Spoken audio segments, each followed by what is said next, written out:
வணக்கம்.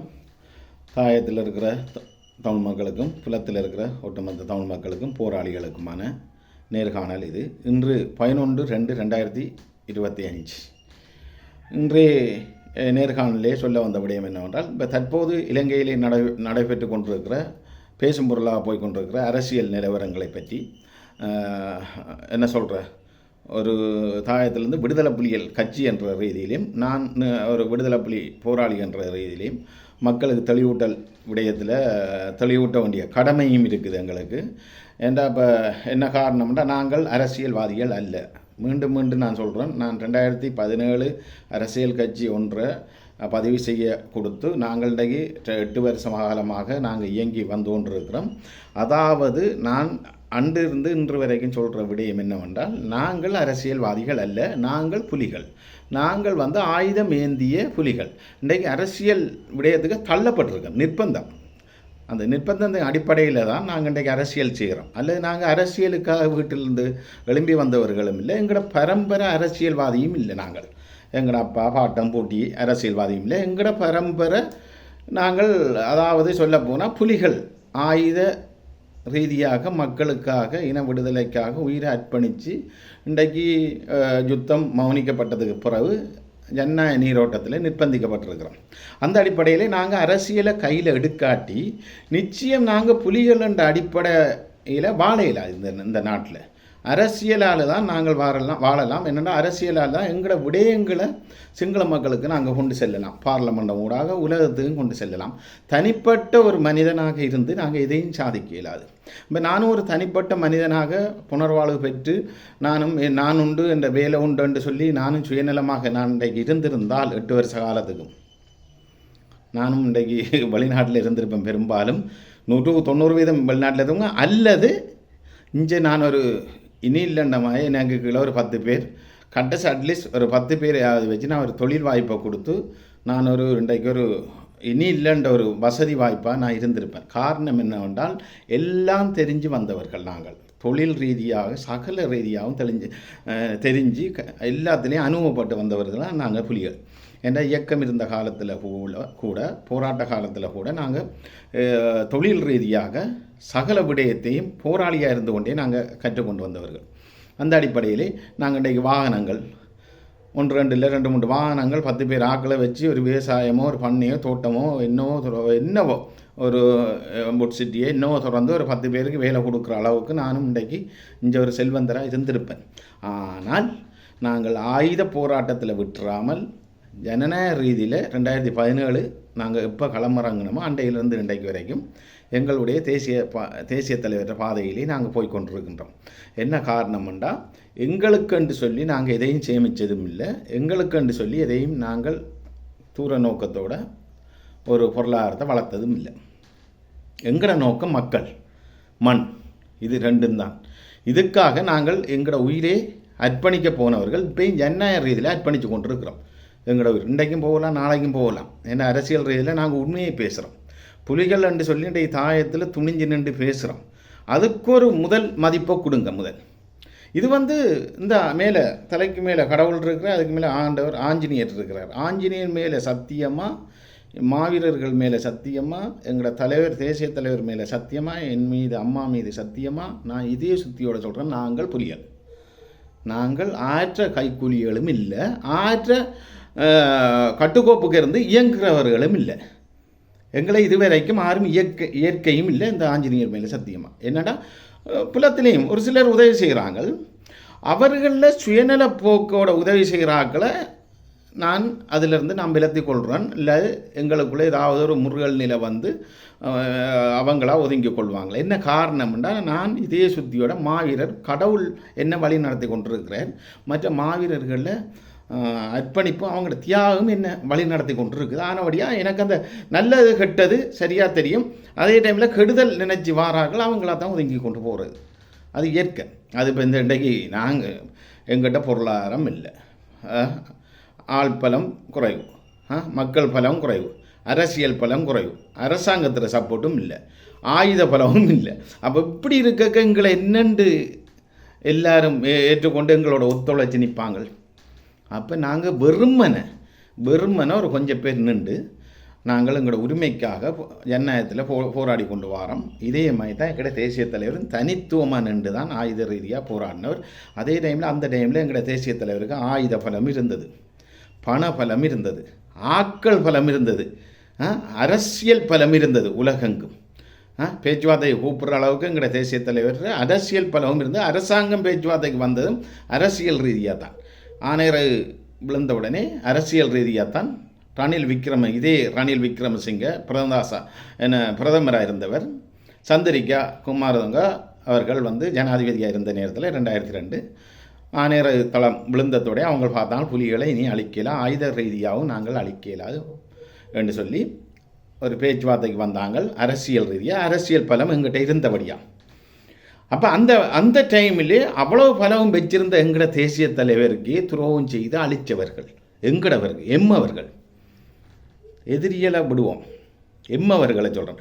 அப்படி இருக்க இன்பராசா சாதாரணமான ஒரு ஆள் என்று சொல்லிக்கொண்டு உண்மையிலே நான் இதே சுத்தியோடு சொல்கிறேன். என்ற தற்போது இலங்கையிலே நடைபெற்று கொண்டிருக்கிற சமகால அரசியலை பற்றி பார்த்தால் இன்றைக்கு நாங்கள் இப்போ யாழ்ப்பாணத்திலே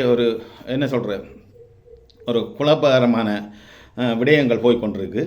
இப்போ அர்ஜுனா அவரை பற்றி நாங்கள் கதைக்காமலும் இருக்கையில் எனக்கு கதைக்கையும் விருப்பம் இல்லை, இருந்தும் கதைக்கிறோம்.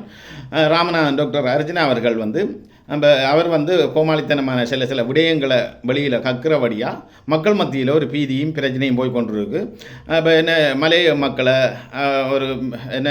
அவர்கள் கப்பலில் வந்தவர்கள் என்றும் வல்வெட்டித்துறையிலிருந்து கப்பல் செய்தவர்கள் என்றும் ஒரு இனவாத முருகல் நிலையை எங்களோட தமிழ் மக்களுக்குள்ளேயே அவர் கொண்டு இதெல்லாம் சூழ்ச்சிகரமான ஒரு வேலை திட்டம் வெளிநாட்டிலிருந்து இவரை இயற்கிறவர்கள். நான் சொன்னேன், அப்போ ஏற்கனவே சொன்னேன், அர்ஜுனாவுக்கு உதவி செய்கிறவர்கள் அனைவரும் விடுதலை புலிகளால் பாதிக்கப்பட்டவர்கள், ஒதுக்கப்பட்டவர்கள், கலைக்கப்பட்டவர்கள், அடைச்சி போட்டு 5 வருஷம் அடைச்சி போட்டு கலைச்சி விடப்பட்டவர்கள் புலத்தில் போய் நின்று அதேமாதிரி மாற்று குழுக்களில் இருந்தவர்களும் புலத்தில் போய் நின்று அர்ஜுனாவை அதேமாதிரி கொஞ்சம் ஆன்டிமேர் நம்ம விடுதலை புலிகளால் தண்டனை கொடுக்கப்பட்ட அவர்களில் பொஞ்சாதி மாதிரி தான் அந்த ஆன்டிமேர். அவர்கள் ஒரு கொஞ்சம் பேர் அர்ஜுனா கோமாளி என்றாலும் கொஞ்சம் வழக்கணும் அவனை ஜாழ்ப்பாணத்துக்கு வச்சு நாங்கள் 304 கார்ட்ஸ் கூட்டம் விளையாட ஒரு ஜோக்கர் இருக்கும், அந்த ஜோக்கர் மாதிரி அவனை ஜோக்கராக வச்சுருக்கான். இங்கே ஒரு ஜோக்கதை, பார்லமெண்டத்தில் ஒரு ஜோக்கதை, பொலிசிட்ட ஒரு ஜோக்கதை, மக்கள்கிட்ட ஒரு ஜோக்கு. அப்போ ஜோக்கர் தான் அவன். அப்போ ஜோக் பண்ணி கொண்டு திரிகிறான். இந்த விஷயத்தை நாங்கள் பேசாமலும் இருக்கலாம். உண்மையில் அவர் எடுத்துக்கொண்ட விடயம் ஒரு மக்களுக்குள்ளே எங்கட தமிழ் மக்களுக்குள்ளே ஒரு சின்ன இடைவெளி முருகல் நிலை வாரத்துக்கும் மலைய மக்களுக்கும் எங்கட மக்களுக்கும் ஒரு முருகல் நிலை வாரத்துக்கும் எடுத்துக்கொண்டிருக்கிறார் சில விடயங்கள். அது வேதனை அளிக்கிற விடயம். அதை நிறுத்தணும், அர்ஜுனா அவர்கள் நிறுத்தணும். அர்ஜுனாவுக்கு உதவி செய்கிறவர்களும் அதை சொல்லணும். சரியா, நீங்கள் உதவி செய்யுங்க, தலைக்கு மேலே தூக்கி கொண்டு ஆடுங்க. இந்த 5 வருஷத்தோட அவற்ற காலம் நொக் அவுட். புலி பார்த்து கொண்டிருக்கு. புலிக்கு வாய்ப்பு வரும். புலி எல்லாம் ஆடி ஓடி அடங்கி கடைசியில் புலிக்கிட்ட தான் மக்கள் முழுக்க நிற்க போகுது. இது உறுதி. நான் இருக்கிறேன் இல்லை, அது வேறு விஷயம். புலி தான் வடக்கு கிழக்கு அரசியல் ரீதியாக ஆளப்போகிறாங்க. புலி என்றால் நான் ஒருவன் இல்லை, புலிகள். அது தாயத்திலையும் இருக்கலாம், புலத்திலையும் இருக்கலாம். உண்மையான இதே சுத்தியோடு இருக்கிறவர்கள் அவங்கள்ட்ட மக்கள் கடைசியில் நிற்க போகுது. அந்த அடிப்படையிலே நான் சில விடயத்தை சொல்ல வரேன்டா, அர்ஜுனா அவர்களுக்கு உதவி செய்கிறவர்களை அர்ஜுனாவை நிறுத்திக் கொள்ளவனு இனமுறுகளை மக்களுக்கு இந்த கோமாளித்தனமான விடயங்களை கைவிட்டுட்டு நீங்கள் பார்லமெண்டத்தில் என்ன பேசணுமோ அதை பேசி மக்களுக்கான விடயங்களை செய்து கொண்டு போங்க. இல்லாட்டி அட்லீஸ்ட் ஒரு 50 பேருக்கு தானும் ஒரு தொழில் வாய்ப்பை எடுத்து கொடுக்க பாருங்கள். அரசு உத்தியோகங்களை அங்கே 60 பேருக்கு வேலை கொடுக்கப்புறம், இங்கே 70 பேருக்கு வேலை கொடுக்குறோம், இங்கே 100 பேருக்கு வேலை கொடுக்கப்புறம் என்று சொல்லிப்போட்டு என்ன சொல்கிறேன், புலம்பெயர்ந்த மக்களில் உதவியோடையான். என்னடா நீங்கள் பார்லமெண்டம் போகிறதுக்கும் புலம்பெயர்ந்த மக்கள் உதவி செய்யணும், நீங்கள் பார்லமெண்டம் போய் வந்தது பிறகு தொழில் வாய்ப்பு செய்கிறதுக்கு புலம்பெயர்ந்த மக்கள் உதவி செய்யணும், இங்கே கிட்னி வருத்தம், நோய் வாய்ப்பட்ட வருத்தம், அது இதுண்டாலும் நம்ம புலம்பெயர்ந்த மக்கள் எல்லாத்துக்கும் உதவி செய்யணும். விசுவாசத்தை எங்கே காட்டுறீங்க? எல்லாம் புலம்பெயர்ந்த மக்கள்கிட்ட பெற்றுக்கொள்ளணும், விசுவாசத்தை மட்டும் அங்கால காட்டுறீங்க. புலிகிட்ட புலம்பெயர்ந்த மக்களும் புலிதான், இங்கே உள்ள மக்களும் புலிதான், ஒட்டுமொத்த தமிழ் மக்களும் புலிதான். அதை அரசாங்கம் என்ன நினைச்சாலும் சரி, நினைக்காடியும் சரி, இதுதான் உண்மை. அப்படி நினைச்சு தான் எங்களை கொண்டு போட்டு வன்னியில் அழித்தது. சின்ன பிள்ளையிலேருந்து பெரிய உள்ள வரைக்கும் அடித்து இன்றைக்கி மைந்தாட வாயாலே பாலச்சந்திரனை தாங்கள் தான் அரசாங்கம் தான் சுட்டது என்று சொல்கிற அளவுக்கு வந்துட்டு. அப்போ சின்ன பிள்ளையிலும் புலி தான். அந்த அடிப்படையிலே புலிகள்கிட்ட வாங்கணும், சிங்கத்துக்கு விசுவாசத்தை காட்டணும். அப்போ புலம்பெயர்ந்த மக்கள்கிட்ட உதவியை பெற்றுட்டு ஒவ்வொருவங்களும் யூடிப்பாளர்கள்லேருந்து எல்லாரும் அதை நிறுத்தி கொள்ளணும். புலம்பெயர்ந்த மக்களும் சிந்திக்கணும். நீங்கள் என்னதான் இருந்தாலும் ஒரு இன விடுதலைக்கு அவன் ஒரு 5 வருஷம் 10 வருஷம் 15 வருஷம் 20 வருஷம் போராடி இருந்தால் இதயம் வலிக்கும். நீங்கள் செய்கிற ஒவ்வொரு விடயம் ஒரு பெற்ற பிள்ளைய தாயின் தகப்பனை பெற்று விட அந்த பிள்ளையில் நெஞ்சில் மிதிச்ச எப்படி இருக்கும் தாய் தகப்பனுக்கு, அதே மாதிரி தான் எங்களுக்கு வலிக்குது. எங்களோட மக்கள் எங்களை ஒரு சிலர் செய்கிற வேலைகள் இந்த புலம்பெயர்ந்த மக்கள்கள் தூண்டி விடுற அவங்க நான் சொன்ன இயக்கத்தால் பாதிக்கப்பட்டவங்க தான் அவங்களுக்கு உதவி செய்கிறாங்கன்னு அவங்க செய்கிற வேலைகளால் எங்களுக்கு நெஞ்சு வலிக்குது உண்மையான புலிகளுக்கு. ஆனால் எங்களோட நிச்சயம் போகாது. என்ன காரணம்ண்டா நாங்கள் எஞ்சி இருக்கிறது இன்னும் எங்களுக்கு நிறைய செய்கிறதுக்கு இருக்குது. இன்னும் எங்களுக்கு நிறைய செய்கிறதுக்கு வாய்ப்பு இருக்குது. அதெல்லாம் கடவுள் எங்களை மிச்சம் விட்டது. உண்மையான போராளிகள் இல்லாட்டி நாங்களும் வீரச்சாவடைஞ்சிருப்போம். அதுக்கு விஸ்வரூபம் எடுத்து சீறிக்கொண்டு நிற்கிறவங்களைத்தான் கடவுள் விட்டுருக்கு. ஆனால் நாங்கள் சாதிக்க வேண்டியது நிறைய இருக்குது. அதேமாதிரி எங்களோட தேசிய தலைவர் கூட இன்றைக்கி கேட்குறாள் தப்பிருக்கலாம், அதில் முழுக்க வீரச்சாவடைஞ்சிட்டால் தேசிய தலைவர் குடும்பமே வீரச்சாவடைஞ்சிட்டேன். ஒரு காலமும் இல்லை. அவரால் செய்யப்பட வேண்டிய விடயம் இன்னும் இருக்குது. தேசிய தலைவருக்கு இப்போ 70-71 வயசு. அவரால் செய்யப்பட வேண்டிய விடயம் இன்னும் 10 வருஷம் இருக்குது. அதால் அவர் நல்லாடி இந்தியன் பிரச்சனைக்கு எத்தனை பிரச்சனைக்கு அண்ணன் வீரச்சாவடைஞ்சிருப்பார். அதே மாதிரி அவர புள்ள இருக்குது சகோதரி, அதே மாதிரி அண்ணி இருக்குது, அவரும் இருக்கிறார், அம்மான் இருக்கிறார். அதில் எந்த ஐயமும் இல்லை. அதுக்காக அவங்க இனியொரு ஆயுத ரீதியான ஒரு வழியில் வருவாங்கள்ன்றா நான் இவ்வளவு காணித்தரமாக சொல்ல மாட்டேன். அவங்களோட நோக்கம், சிந்தனை, செயல்பாடு, தூர நோக்கு, மக்களுக்கு நாங்கள் இனி என்ன செய்யணும், அடுத்த கட்டம் எங்களோட மக்களை என்ன கையேந்தி எடுப்பார் யாரும் இல்லை. நாங்கள் நம்பின அரசியல்வாதி மாதிரி முழுக்க துரோகம் செய்யிட்டாங்களோ, அதை விட இப்போ மக்களால் ஏற்று வார அரசியல்வாதி மாதிரி கூட கோமாளித்தனமாக இருக்கிறாங்க. இதை புலிகளே நாங்கள் அரசியல் ரீதியாக வடக்கு கிழக்கில் ஜனநாயக நீரோட்டத்தில் புலிகளை ஆள வேண்டும், புலிகளை எடுக்க வேண்டும் மக்கள் ஏக பிரதிநிதியா என்று சொல்லி இன்றைக்கு திட்டம் போட்டு செய்து கொண்டிருக்கிறாங்க. அவங்களோட நகர்வு நடக்குது. அதுக்கு நாங்களும் ஒத்துழைப்பு. எஞ்சிய புலிகள் மக்கள், உண்மையான மக்கள் என்ன காரணம் அரசியல் ரீதியாக இன்றைக்கு அரசாங்கம் கூட எங்களை கேட்கலாது. என்ன தலைவர் இருக்குது, துவாரா இருக்குது, அம்மான் இருக்குது, இவங்க இருக்குது. அப்போ இவங்களை என்னத்தை செய்ய போகிறாங்களோ, என்னத்தை பிடுங்க போகிறாங்கடா?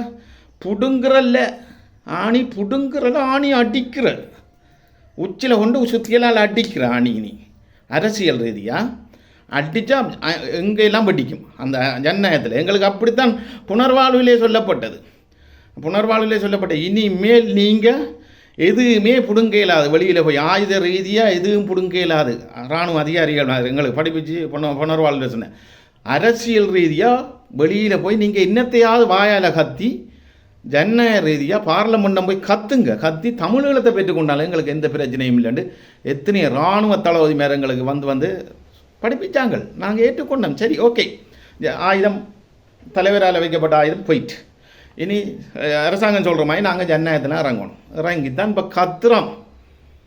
தமிழீழம் வருதோ இல்லையோ எங்களோட உயிர் இன்னும் 10 வருஷம் இருக்கிறதுக்கு இடையில் வடக்கு கிழக்கு ஒரு சுய நிர்ணய உரிமை பெற்றுக் கொடுப்போம். வரும் மக்கள் எங்கிட்ட திசை மாறி எங்களை பார்லமெண்டம் அனுப்புகிற அளவுக்கு புலிகள் போய் கத்துனா தான் பார்லமெண்டம் வெடிக்கும். புலிகள் உண்மை சொல்லணும். எங்கெங்கே எந்தெந்த தலையில் மன்னார் தொடக்கம் வெள்ளாமுள்ளி வாய்க்கால் வரும் வரைக்கும் எந்தெந்த தலையில் பிஸ்பரோஸ் குண்டு படித்தது, எந்த மாத்தளம் வேணுமா, வளையமுடம் வேணுமா, முள்ளிவாய்க்கால் வரைக்கும் எத்தனை லட்சம் மக்கள் அங்கலைஞ்சாலையும் கடலுக்குள்ளே இறுபட்டு நின்றது. பிஸ்பரோஸ் குண்டு எத்தனை தரப்பால் கொட்டில் எரியும் அடி நச்சுவாய் குண்டுகள். அப்போ அவ்வளோத்தையும் தாண்டி வந்த புலிகளும் மக்களும் நாங்கள் இருக்கிறோம். அவ்வளோ அழியல். அப்போ நாங்கள் போய் உள்ளதை சொல்லக்காம் பார்லமெண்டத்தில் சிங்கள மக்களுக்கும் அது ஏற்றுக்கொள்ளப்படும். இவ்வளோ அழிவு அப்போ அரச நன்றார் தெய்வம் நின்று கொள்ளும்னு சொன்ன மாதிரி இன்றைக்கு மைந்தாட வாயாலே தாங்கள் பாலச்சந்திரனை சுட்டாச்சுன்னு சொல்லிட்டார்களோ, கவலைப்பட்டாராம். இது என்ன நீதி, என்ன நியாயம், என்ன பச்சளம் பாலன் ஒரு மாணவனை சுட்டு கொண்டுட்டு வெள்ளக்கொடியோட அவங்க வந்தபடியா? ஏன் பாலச்சந்திரனை தலைவருக்கு வேறு வழியால் அனுப்ப தெரியாதா? ஏன் எத்தனையோ குடும்பங்கள் வந்த இடத்துல பாலச்சந்திரன் என்ன மாதிரி எத்தனையோ தளபதிமார் இராணுவ கட்டுப்பாட்டுக்கு வந்து போனவங்க அனுப்பியிருப்பார். எந்த பிள்ளைக்கு ஒரு மன்னிப்பு கொடுக்குறான் சிங்கள அரசு பார்ப்போம் என்று தான் அனுப்பினவர். இந்த இராணுவத்தில் எத்தனையே நாட்டு இராணுவம், இதில் இந்தியா முக்கிய பங்கு. இந்தியா முழுசு போய் நிற்கிது. இந்தியா தான் எங்களோட மக்களை கொண்டது. இந்த இந்தியன் தான் பாலச்சந்திரனை கொண்டதுக்கு காரணம் இந்த இந்தியா. இவன்ட்ட இந்தியாவிட்ட போய் நீதி கேட்டு சரி வரா ஒரு காலம். இந்தியன் தண்ட சுயநலத்துக்காக தான் வடக்கு கிழக்கு வச்சு கொண்டிருக்கான். இப்போ சீனாக்காரன் ஆக்கிரமிப்பு இல்லாமல் சீனாக்காரன் வரணும், இந்தியாவை அடித்தாலும் பரவாயில்ல. ஏன்னா அந்தளவுக்கு எங்கட இதே வெடிக்குது. இந்தியன் சரியாக இருந்தால் பாலச்சந்திரன் ஆக்கள், புலித்தேவண்ணி ஆக்கள், நடசண்ணி ஆக்கள், பாலகுமண்ணி ஆக்கள் கொல்லப்பட்டிருக்க மாட்டாங்க. உற்று என்னடா கையை ஏற்றி வாராங்க வெள்ளக்கொடி ஆடி அவங்கள சுட்டு போட்டு இன்றைக்கு அனுபவிக்கிறது இங்கேயானே. கையை ஏற்றி வந்தால் அவங்களுக்கு ஒரு உண்மையில் ஒரு மன்னிப்பு. எந்த நாட்டிலையும் சரணடைஞ்சவனை சுட்ட வரலாறு இல்லை. சரணடைஞ்சா அவனால் 7 ஆண்டு தான் பாரான். 7 ஆண்டு வாரவனை அது சின்ன பிள்ளைகளெல்லாம் நீங்கள் கொண்டு கைதியாக வச்சுருந்துருக்கலாம். சுட்டு போட்டு இப்போ தான் கவலைப்பட்டதான் மைந்தா. இன்றைக்கு இப்போ முந்தி தான் செத்தத்துக்கு பிறகு இப்போ எல்லாம் கண்ணுக்கு முன்னிக்கே சுற்றி காட்டுது. சரியா? கண்ணுக்கு முன்னே கடவுள் இருக்கிறார். அதே மாதிரி புலிகள் படுற வேதனை, இன்றைக்கு மக்களாலேயும் படுற வேதனை, இந்த யூடிப்பாளர்கள், இந்த புலம்பெயர்ந்த ஒரு தேச துரோகிகள் அவங்கள வளர்த்து இன்றைக்கு அவங்கள மிதிக்கிற வேதனையெல்லாம் புலிகள் பார்த்து கொண்டிருக்கிறோம் நாங்கள். அப்போ எங்களுக்கும் ஒரு காலம் வரும், இன்றைக்கு சுற்றி வரும் மீண்டும் புலிகள் கைக்குள்ள ஜனநாயகம் வடக்கு கிழக்கு வரும். அதில் மாற்றம் இல்லை. இட்டுந்து பாருங்க இன்றைக்கு. அதே மாதிரி தான் நான் சொல்கிறேன். இன்றைக்கு எத்தனாயிரம் மக்கள் செத்து. அப்போ நாங்கள் போய் பார்லமெண்டத்தில் போயிட்டு என்ன அங்கே போய் பிளேயிங் கிஸ் அடிக்க மாட்டோம். சரியோ? நாங்கள் பார்லமெண்டம் போயிட்டு எங்கள் தங்கம் வெள்ளியண்டெல்லாம் தேட மாட்டோம். நாங்கள் போனால் முள்ளிவாய்க்கல்லேருந்து இறுதி வரைக்கும் நின்று மாத்தலாம். முள்ளிவாய்க்கல் எர்ணப்பால கிளிநொச்சியிலேருந்து வந்த புலிகள் நாங்கள் இருக்கிறோம். 12,000 போராளிகள் என்ன புனர்வாழ்வு பெற்றிருக்கிறோம். நாங்கள் சொல்கிறத நீங்கள் சிங்கள மக்கள் பார்லமெண்ட் 225 பார்லமெண்ட் உறுப்பினரும் கேட்கணும்னு சொல்லி ஒரு பதிலை விடுவோம். முழுசு போய் நிற்பாங்க காதடைச்சி போய். பாயம் மூடணும். நீங்கள் எங்கட தோளில் எங்கட தலையில் தான் செல் விழுந்தது. எங்கட மக்கள் எங்கட கண்ணுக்கு முன்னுக்கு எத்தனாயிரம் பேர் செத்தாங்க. இதுக்கு என்ன முடிவு சொல்ல போகிறீங்க?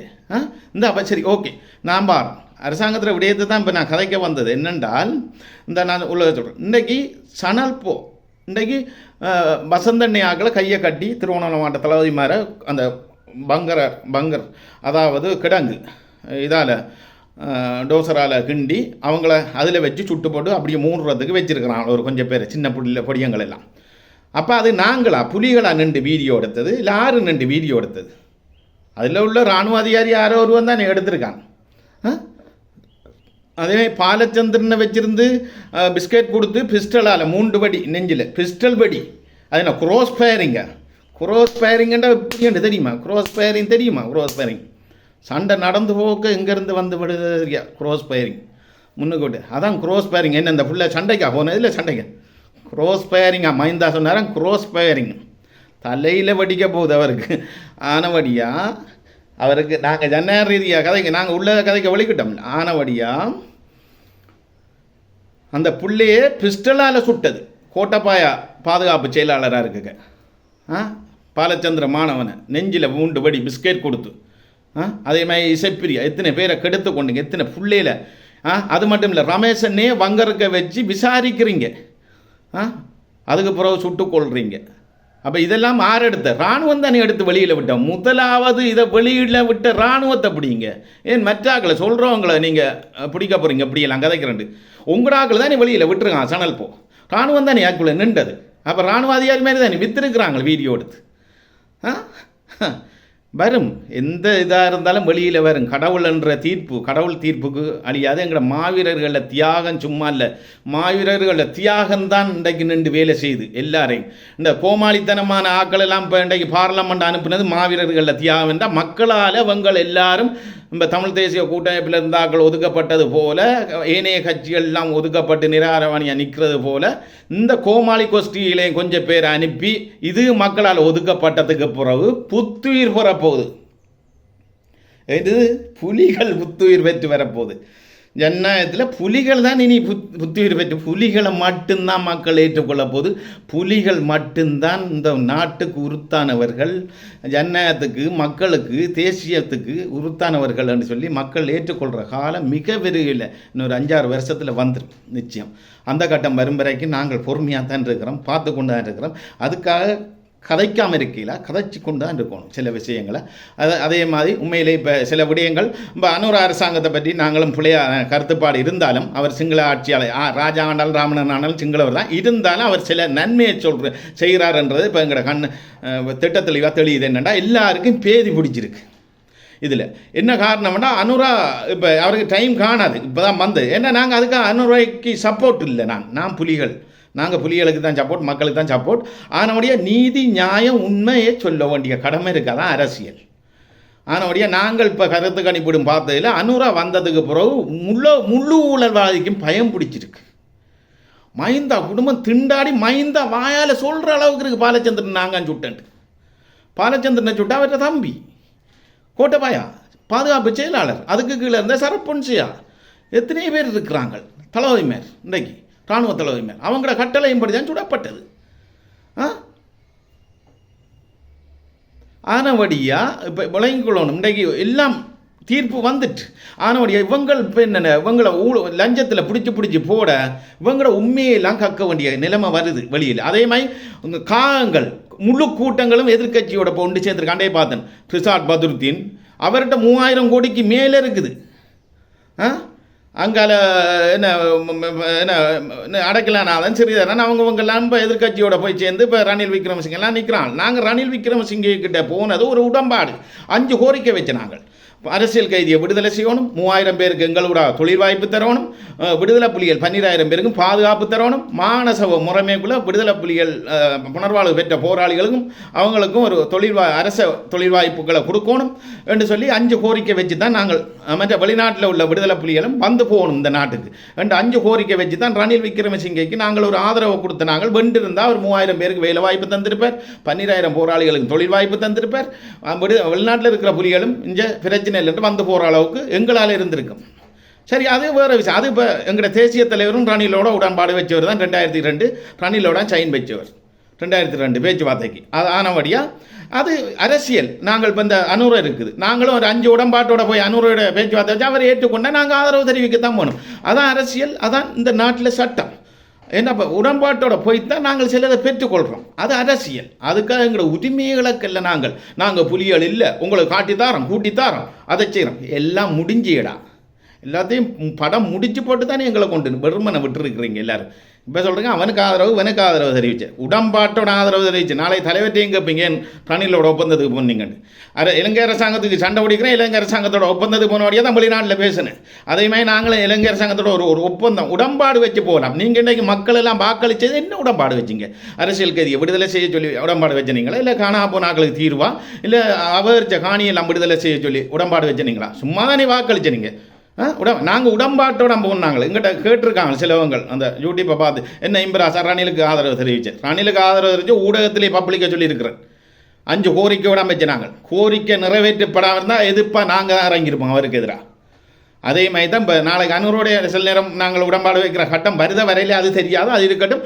ஆனால் அவர் செய்கிற விஷயம் இப்போ எல்லாருக்கும் பேதி பிடிச்சிருக்கு. அதோட முழு பேரும் எதிர்கட்சி கள்ள கொள்ளையடிச்சவங்க முழு பேரும் உண்டாய் வந்து சேர்ந்துருக்காங்களப்பா. ரவுவைக்கும் இல்லை முழு பேரும் ரிசார்ட்லேருந்து சாணக்கியிலேருந்து இவங்கள் தமிழரசு கட்சியிலேருந்து முழு பேரும் ரணிலோட எல்லாரும் சந்திரிக்கா எல்லாம் ஒன்று சேர்ந்து அனுரைக்கு எதிராக வரங்க போகிறாங்க. என்ன அவங்கள்ட்ட ஊழல் லஞ்சம் இருக்குது. இந்த பாருங்க, இன்றைக்கு இதை நாங்கள் சொல்ல வேண்டிய கடப்பாடு இருக்குது. இன்றைக்கு அறக்கட்டளை ஒன்று உருவாக்கி எத்தனை எம்பிமார் அதுக்கு அதால் தங்களுக்கு சொத்து சேதமானது 125 கோடிக்கு மேலே அவங்க நஷ்டஈடு எடுத்திருக்காங்க. அவ்வளோ கஷ்டமான நேரத்தில் மக்களுக்கு சாப்பாடு இல்லாத நேரத்தில். அப்போ அவ்வளவும் வெளியில் வருது. ஒவ்வொரு ரம்புகளை மட்டும் 925 லட்சம் இன்னும் எடுத்திருக்கிறார். அப்போ ஒவ்வொருவங்களும் 500 லட்சம் 400 லட்சம் 300 லட்சம் எடுத்திருக்காங்க ஒவ்வொரு பார்லமெண்ட் உறுப்பினரும். அந்த இதுக்கு முதல் இருந்த ஆட்சியாளர் அதெல்லாம் வெளியில் வருது. நல்ல விஷயம். இந்த விஷயத்தை பார்க்க அனுரா பரவாயில்ல. ஆனால் எங்கட தமிழ் மக்களுக்கு என்ன செய்ய போகிறாருன்ற கேள்வி இருக்குது. அரசியல் கைதியை விடுதலை செய்கிறாரா? காணாப்பனாங்கள முடிவா? மீண்டும் யாழ்ப்பாண தைலீட்டி விவகார பிரச்சனைக்கு தீர்வு இருக்கா? இதுகளை அவர் இந்த ஜனாதிபதி தமிழ் மக்கள் எதிர்பார்ப்பை அவர் நிறைவேற்றணும். ஆனால் அவர் செய்கிற விடையே நல்ல. இதுக்காக மக்கள் ஒத்துழைச்சிருக்கு, நல்ல விஷயம். ஏன்னா எல்லாருக்கும் பேதி, முழு பேருக்கும் ஊழல்வாதி முழு பேருக்கும் பேதி இப்போ அரசாங்கத்தில் இருக்கிற உண்மையில் நல்ல விஷயம். நாங்கள் இப்போ கேள்விப்படுறோம். இந்த சாணக்கியன்னு 400 லட்சத்தில் ஊழலில் மாட்டுப்பட்டிருக்க ஒவ்வொருவங்களுக்கும் இப்போ பேதி பிடிச்சிட்டு 5 கோடி 6 கோடி ரூபாய்க்கு வாகனம் ஓடுறாங்களுக்கெல்லாம் இப்போ பேதி பிடிச்சிக்க எப்படி பணம் வந்தது என்ற முழு பேதியாலேயும் அவங்க எல்லாரும் ஒன்று சேர்ந்து அனுரூபாய்க்கு எதிராக இறங்க போகிறாங்க. அன்னோட ஒரு ஆட்சி ஒரு 5 வருஷம் நீடித்தா தான் நான் இந்த நாடு கொஞ்சம் கிளியராக வரும்பில் இருக்குதுன்னு சொல்லிக்கொண்டு அது எங்களுக்கு அதில் உடன்பாடில்லை. ஆனால் எங்களோட தமிழ் மக்களில் தேசிய உரிமையில் நாங்கள் இருந்து விலகவில்லை. புலிகள் நாங்கள். அதே மாதிரி இந்த யாழ்ப்பாணத்தில் நடக்கிற தைலீட்டி பிரச்சனை உண்மையில் அதுக்கு அரசாங்கம் தீர்த்து வைக்கணும். உண்மையான காணி உரிமையாளருக்கு அந்த காணியை கொடுக்கணும். நஷ்டேடெல்லாம் மக்களை ஏற்றுக்கொள்ளாது. ஏன்னா இப்போ திரும்பியும் வன்முறையை உருவாக்கி பிரச்சனையை உருவாக்கக்கூடாது. கோமாளித்தனமான அரசியல்வாதி மாதிரி கதையை கேட்கக்கூட அரசாங்கம் உங்களை நம்பி தான் வாக்களிச்சது. இன்றைக்கு யாழ்ப்பாண மக்கள் அனுரையை நம்பி வாக்களித்து தான் இன்றைக்கு சந்திரசேகரன் உட்பட இன்னொரு பார்லமெண்ட் உறுப்பினர் 3 பேர் வந்திருக்காங்க தேசிய பட்டியலோட. அதுக்கு நீங்கள் செய்கிற நன்றி கடன் யாழ்ப்பாணத்தில் ஒரு கலவரத்தை உருவாக்கக்கூட அனுர அரசாங்கம் என்று சொல்லிக்கொள்கிறேன். உருவாக்காம மக்களில் வேண்டுதலை செய்யும். இந்த அரசாங்கம் இந்த பதிவை பார்க்கணும், நிச்சயம் பார்க்கும். ஏன்னா யூடியூப்பு டிக்டாக் முழுக்க புலனாய்த்துறை தான் இருக்குது. இராணுவ சகலதும் அரசாங்கத்துக்கு உரியாக்களால் மீறி தான் எங்களோட செய்தி போகுது. அதனுடைய இந்த அனுர அரசாங்கம் யாழ்ப்பாண மக்களில் எதிர்பார்ப்பை நிறைவேற்றியே ஆகணும். கோமாளித்தனமான அரசியல்வாதி மாதிரி கதையெல்லாம் விட்டுட்டு இந்த தைலீட்டி பிரச்சனையை அரசியலாக்கி கலவரத்தை உருவாக்காமல் உரிய மக்களுக்கு அந்த நடவடிக்கை எடுத்து அவங்களோட காணியை அவங்களுக்கே கையளிக்கணும் என்று கேட்டுக்கொண்டு இதிலிருந்து விடைபெறுகிறோம். புனர்வாழ்வளிக்கப்பட்ட விடுதலை புலிகள் கட்சியின் செயலாளர் நாயம் கந்தசாமி இன்பராசாய நான். வணக்கம்.